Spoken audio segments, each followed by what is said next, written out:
help you walk through your population pyramid 3x5 activity here for AP Human Geography today. So if you haven't already viewed, or if you weren't in person for the Unit 2, Sections 3 and 4 lecture, please go back and find those notes and find that video lecture. It's in yesterday's agenda, and it's also embedded into the Unit 2 Google Slides. View that before taking on this activity, because we explain in those notes what a population pyramid is. Now, if you have already viewed that, you can get going. A population pyramid, as you should know if you viewed those notes, is a model that represents a population on two scales, age and the sex ratio at birth. So here are the instructions, and it's pretty clear cut. First thing you're going to do is click here to make a copy of the template that we've created for you. So go ahead and click make a copy when it prompts you to do that. And then your template is yours. You have this. You don't need to create your own. This is in your Google Drive now, and you own it. So at the top where it says copy of your name, go ahead and just put your name. So I'm just going to put V. Lewis there.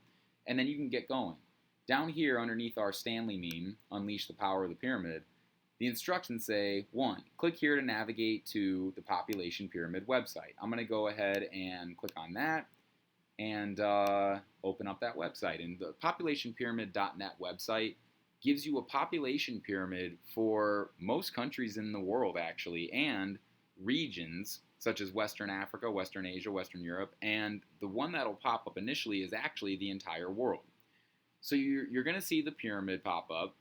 Okay, here at the top, you've got all the people over 100. And then at the bottom of the y-axis, you've got people age 0 to 4. You can actually see the percentages without hovering over them. The percentages are already there for you. So what this says, this 4.5 at the bottom here, is telling me that 4.5% of the entire global population are males who are 0 to 4, age 0 to 4. Okay, if you hover over the actual bar, it's going to tell you the specific number of people on both sides in that age range. So if we go all the way to the top here, it tells us there are 114,000 males in the world who are above the age of 100 and 418,000 females above the age of 100. So that's how the population pyramid works itself. Over here on the right, you also have a line graph showing you from 1950 the total population all the way up through today. Here's 2020, and then predicted through 2100. So whereas the global population was 2.5 billion in 1950, today it is 10.8 billion. Excuse me, in 2100 it's expected to be 10.8 billion. Today it's coming up on 8 billion. We're at about 7.8 billion right now. So you can see the 2020 marker is right there. Make sure you find that when you're asked to do so. So down here with the countries, you can click around on the different letters, and you'll see those different countries pop up based on that letter of the alphabet. So I'm going to go to U because we use the United States of America as our example in the Google Doc. So go back to your Google Doc, and you'll see the instructions, once again, say click here to navigate to the website. You already did that. 2, choose 3 different countries that you would like to analyze today. So you can choose any 3 you want, but you just can't use the United States because that's our example that we used down here. So there's 5 questions for each country. They're the same 5 questions, and they ask you about these 5 things: youth population, elder population, total dependency, birth rates, and growth rate, overall population growth rate. So for the United States, here are your examples. Number 1, what's the total youth population percentage? Well, back up here, it actually gives you an example, or the instructions, I should say, for how to find that answer. For youth population, you're going to add up all the percentages of males and females ages 0 to 14. For elders, you're going to do the same thing, but for 65 and up. Total dependency is youth plus elder percentage. Birth rates, you're looking at the trend in ages from 15 to 19, down to 10 to 14, 5 to 9, 0 to 4, so on and so forth. And then growth rates, you're just assessing the overall trend of the line graph that we showed you. So for the total youth population percentage of the United States, here's what I did. I went into my population pyramid on the website, chose the United States of America, And then down here you can see the three bottom categories are 0 to 4, 5 to 9, 10 to 14. So the youth population is anything within those three categories. So for males, it's 3% plus 3.2 plus 3.3. That'd be a total of 9.5%. I'm going to add that to the female percentages over here. 2.9 plus 3% plus 3.1, and that's going to give me a total of 9. So my answer is the youth population accounts for 18.5% of the total U.S. population. I'm going to do the same thing for elders, but over 65. So I'm only looking there at this age range, 65 to 69, all the way up through 100 plus.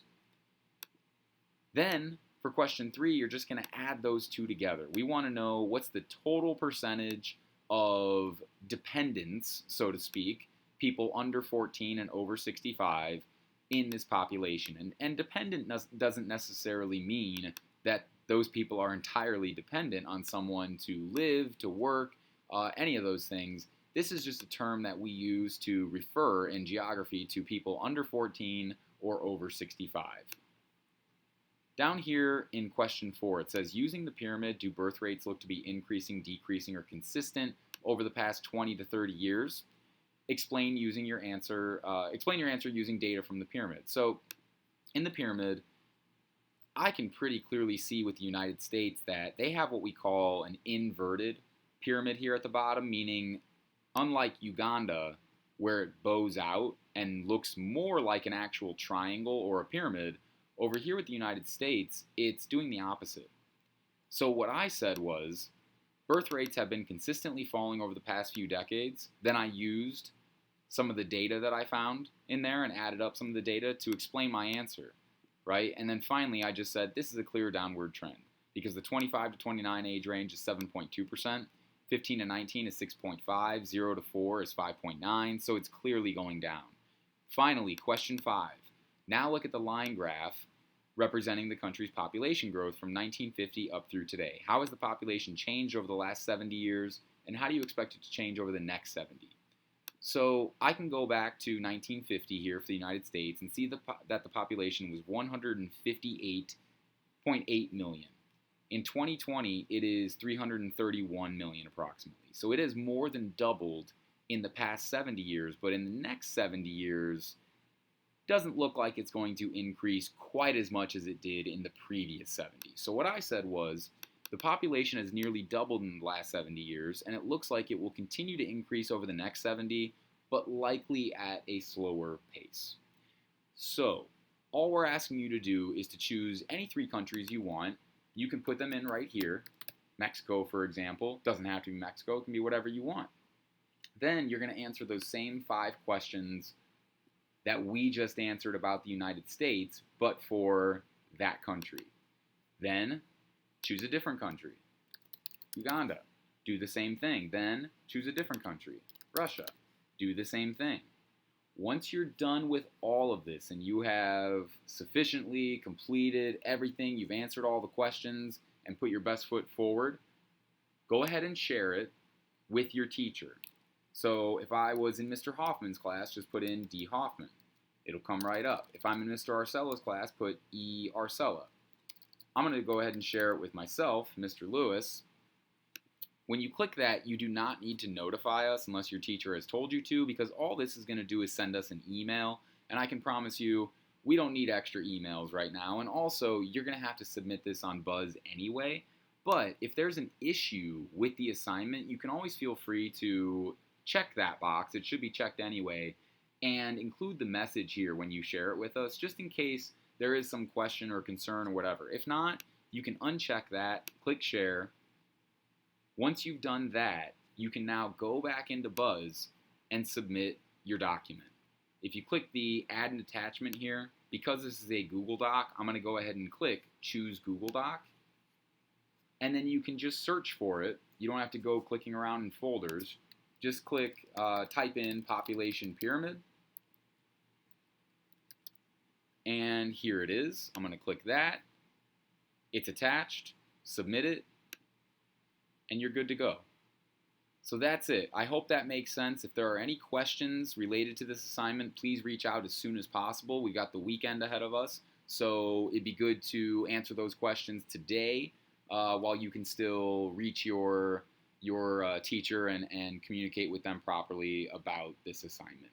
Don't wait until Monday or Tuesday to ask those questions. Even Sunday, try to get those issues sorted out today so that it's a non-issue over the weekend and you can just enjoy your days off. All right, thanks everyone. I hope that helps. Like I said, reach out with any questions you might have, and we'll see you soon. Bye.